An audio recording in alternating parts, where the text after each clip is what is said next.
बिस्मिल्लाहिर्रहमानिर्रहीम।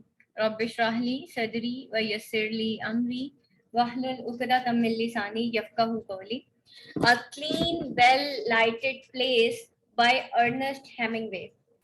Ernest Hemingway, an American author, 20th century author, ठीक है। और इसने मोस्टली जो इसकी जो एक थीम बड़ी मशहूर थी वो एक नथिंगनेस जो है इंसान के अंदर उसको शो करता है। अगर हम ओल्ड मैन इन द सी के बारे में पढ़ते हैं तो उसमें भी हम एक ओल्ड मैन ही देखते हैं, लेकिन वहां पे उसने उसको दिखाया कि आपकी जो एफर्ट होती है जिंदगी में जीने के लिए वो कितनी ज्यादा जरूरी होती है। But a well lighted place जो है वो एक्चुअली एक सिंबॉलिक टर्म है, जो कि उसने यहाँ पे टाइटल जो है वो सिंबॉलिक है, जो कि वेल लाइटेड उसने यूज किया है।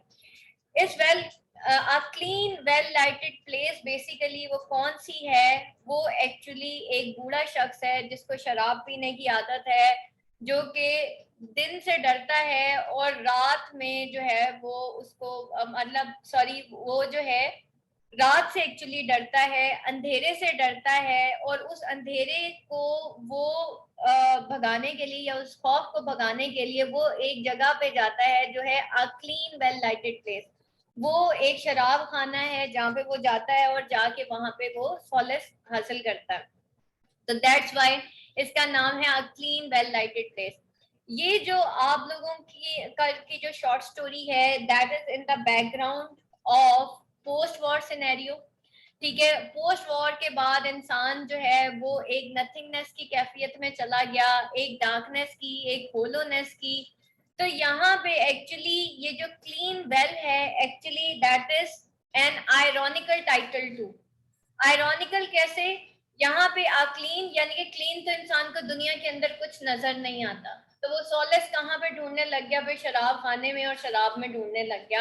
और लाइटेड प्लेस एक्चुअली वो दुनिया से तो भागता था और दुनिया तो उसकी डार्क थी, और उसके लिए लाइटेड प्लेस कौन सी थी? और यहाँ पे भी वेल लाइटेड प्लेस का नाम आया है। तो वेल लाइटेड प्लेस उसके लिए क्या थी कि उसका कोई मकसद तो था नहीं। एक अमीर जो है वो बूढ़ा आदमी था, और उसके लिए एक वेल लाइटेड प्लेस, एक बेमकसद जिंदगी की जो वेल लाइटेड प्लेस है वो कौन सी थी? वो एक बार थी।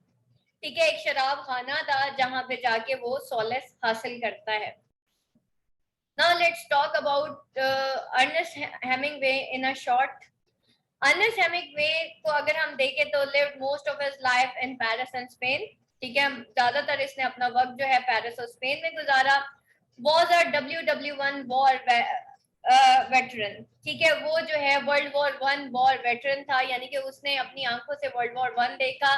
इसके अलावा जो है वो जो है नोबेल प्राइज विनर था। Suffered from depression.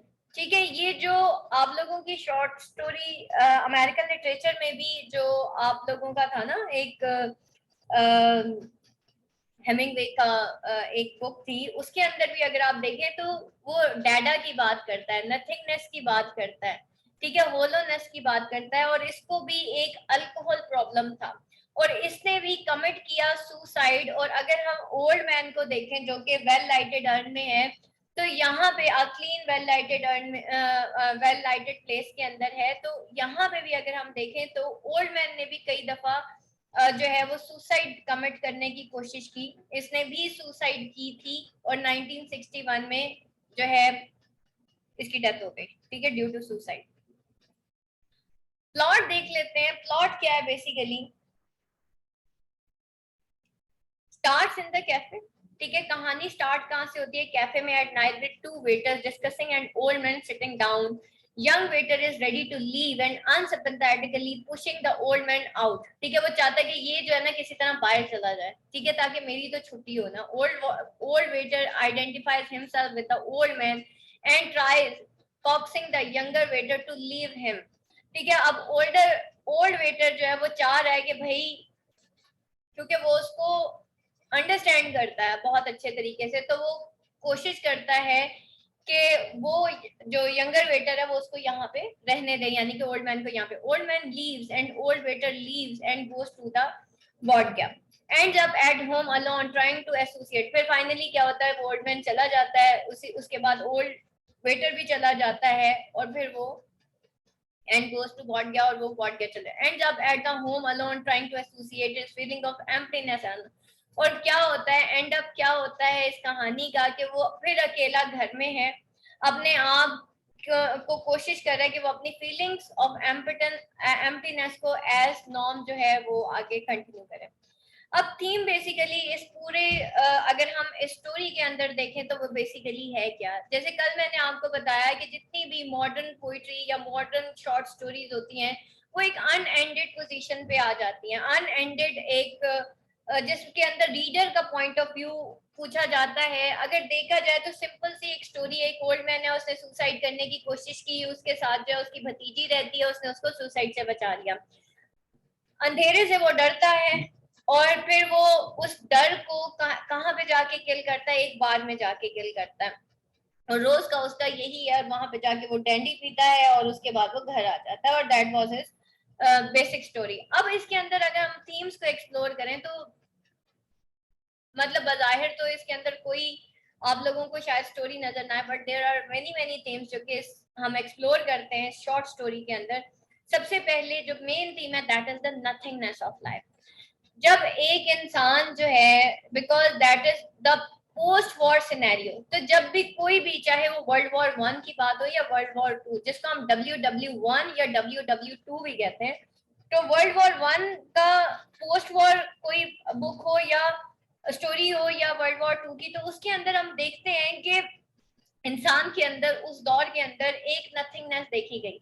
उसको देखा गया कि शायद उसके सारे बिलीफ डिस्ट्रक्ट हो गए हैं, उसका कोई बिलीव ही नहीं है, उसका सब बिलीफ सिस्टम खत्म हो गया। उस दौर के लोग ने, ये जो पोस्ट वॉर जो लोग थे, इन्होंने उस दौर में ये कहा कि अगर तो गॉड होता तो फिर दुनिया के अंदर इतनी डिस्ट्रक्शन होती ही ना। तो दैट्स व्हाई यहाँ पे nothingness of life and the nothingness it's ultimately results है, ठीक है, और इसके अंदर नथिंगनेस है जो अल्टीमेटली इसके अंदर हम देखते हैं। तो एंड भी उसका नथिंगनेस पे होता है कि भाई बूढ़ा भी घर चला जाता है और वो जो एक और दूसरा ओल्ड मैन होता है जो कि उसको बड़ी सिंपैथी होती है इस ओल्ड मैन के साथ, वो भी कुछ नहीं कर पा रहा होता है। कैरेक्टराइजेशन देख लेते हैं, यानी कि जो कुछ करना चाहता है, अगर हम देखें इन सारे कैरेक्टर्स को आपस में कंपेयर एंड कंट्रास्ट करें, एक ओल्ड मैन है, एक बूढ़ा आदमी है, ठीक है, और वो उसका कोई एम ऑफ लाइफ नहीं है। एम ऑफ लाइफ क्यों नहीं है? बिकॉज ही इज रिच, उसके सामने कोई भी चीज ऐसी नहीं है कि मतलब वो करने के काबिल हो, यानी कि उसके तमाम एम्स ऑफ लाइफ खत्म हो चुके हैं। वो बार के अंदर जाता है, एक बूढ़ा आदमी जो कि उसको बचाना चाहता है, लेकिन एट द एंड बूढ़ा आदमी जो है, जब ये ओल्ड मैन घर आ जाता है तो वो टी बार के अंदर जो एक बूढ़ा आदमी होता है जो कि वेटर होता है, बूढ़ा वेटर होता है, वो भी घर चला जाता है। यानी कि वो इसकी जिंदगी बदलना चाहता है बट वो भी कुछ नहीं कर पाता। इट मीन्स कि उस दौर के जो लोग थे वो अगर समझते भी थे तो भी कुछ नहीं कर सके। इसी तरीके से अगर हम बार के अंदर देखते हैं जिसको हम वेल लाइटेड कहते हैं कि वो एक ऐसी प्लेस थी शायद जो वेल लाइटेड थी, लेकिन उसके अंदर भी हमें दो तरह के लोग आए। Actually that is also not well lighted, यानी कि जो जानता है वो भी कुछ नहीं कर पाता और जो नहीं जानता उसके अंदर एहसास ही नहीं है। जो दूसरा लड़का था, जो यंग मैन था, जो यंग वेटर था, वो क्या चीज बता रहा है? वो एक मटीरियलिस्टिक वर्ल्ड को बता रहा है। तो यानी कि उस दौर के लोग दो हिस्सों में तकसीम हो गए, दो सोचों में तकसीम हो गए। एक वो था जो कि मटीरियलिस्ट इंसान था और दूसरा वो था जो कि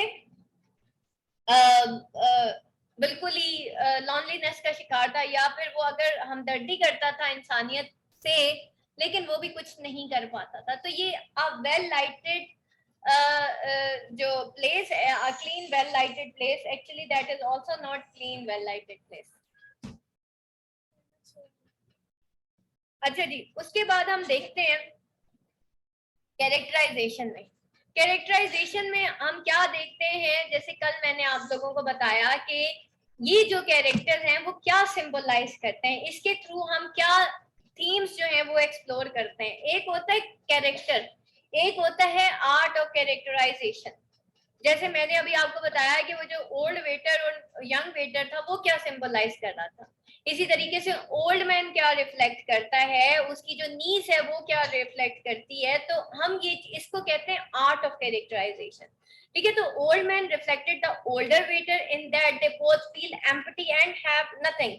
ठीक है, अब वो जो ओल्ड मैन था, जो कि ओल्ड वेटर था, एक्चुअली वो भी तो एम्पटी था, वो भी तो कुछ नहीं कर सका। ठीक है, अगर ये शराबी था तो वो कौन सा कुछ कर सका।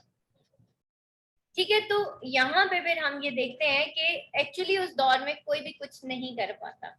उसके बाद यंग वेटर को देखते हैं, everything the old waiter and man lag which consisted of family confidence and youth. Young waiter जो है उसके पास हर वो चीज थी जो ओल्ड वेटर के पास थी, एंड द मैन लैग, और जो वो मैन लैग करता था। ठीक है, व्हिच कंसिस्टेड ऑफ फैमिली, उसकी एक फैमिली थी, उसके अंदर कॉन्फिडेंस था, और उसके अंदर यूथ थी, यानी कि उसके अंदर एक जीने की तमन्ना थी, उसका कोई aim and ambition of life था, तो वो अपनी फैमिली की खातिर जी रहा था। तो वो जो है ज्यादा कॉन्फिडेंट था as compare to the old, जो दो ओल्ड पीपल थे। Old waiter, as with the old man, experienced feelings of emptiness and had basically had no life left in him. और उसकी भी सेम वही फीलिंग्स ऑफ एम्प्टीनेस थी। Setting में देखते हैं, यानी कि वो टाइम एंड प्लेस देख लेते हैं इसमें क्या था। यहाँ पे देखें कि बेसिकली सेटिंग यानी कि जगह कौन सी थी, प्लेस कौन सी थी, a bright, well lit, clean and uplifting place. एक कैफे था, ठीक है, जिसको हम ब्राइट, वेल लिट, क्लीन और अपलिफ्टेड प्लेस कहते हैं, कि शायद वहां जाके कुछ लोगों को सुकून मिलता हो। और बॉडगिया क्या है, has harsh lighting gives off feeling of gloominess and insanity. और बॉडगिया बेसिकली क्या है, वो उसकी कुछ harsh lighting gives off feeling है of gloominess and insanity. Tone और स्टाइल इसका देख लेते हैं। टोन क्या है, told in a very depressing and isolated manner. The reader feel empathy for both the old man and the old waiter. ठीक है, अब यहाँ पे पॉइंट ऑफ व्यू आ जाता है। ठीक है, पॉइंट ऑफ व्यू क्या था। ठीक है, अब इसके अंदर रीडर का पॉइंट ऑफ व्यू देखेंगे कि रीडर को क्या चीज फील होती है। ठीक है, रीडर क्या देखता है और राइटर ने किस व्यू पॉइंट से लिखा था। तो टोन एंड स्टाइल के अंदर राइटर का व्यू पॉइंट और उसके साथ साथ जो रीडर है उसका व्यू पॉइंट दोनों आ जाते हैं। स्टाइल में देखते हैं, the style was in objective point of view, the reader has no idea what thoughts और फीलिंग्स द कैरेक्टर हैज। हम लोगों को कोई आइडिया नहीं होता ये किस तरह की थॉट्स एंड कैरेक्टर्स हैं। अ fly on the wall technique, ये क्या है, इसको हम कहते हैं fly on the wall technique. Symbols देख लेते हैं, the shadows symbolize the emptiness that the protagonist felt along with the old man. Cafe represent well-being and a place of comfort. Bodgia showed the lack of respect the old waiter had for himself due to the feeling of loneliness. Bodgia जो है वो show करता है lack of respect को, जो कि old waiter के अंदर है, and for himself due to the feeling of loneliness. ठीक है, इसके अंदर एक लैक ऑफ रिस्पेक्ट है बॉडगिया के अंदर उस ओल्ड वेटर के लिए। अच्छा जी, अब हम थोड़ा सा इसको मजीद देख लेते हैं कि what is basically the lost generation. अगर आपको कोई क्वेश्चन आता है अबाउट द लॉस्ट जनरेशन तो फिर अब आप क्या करोगे।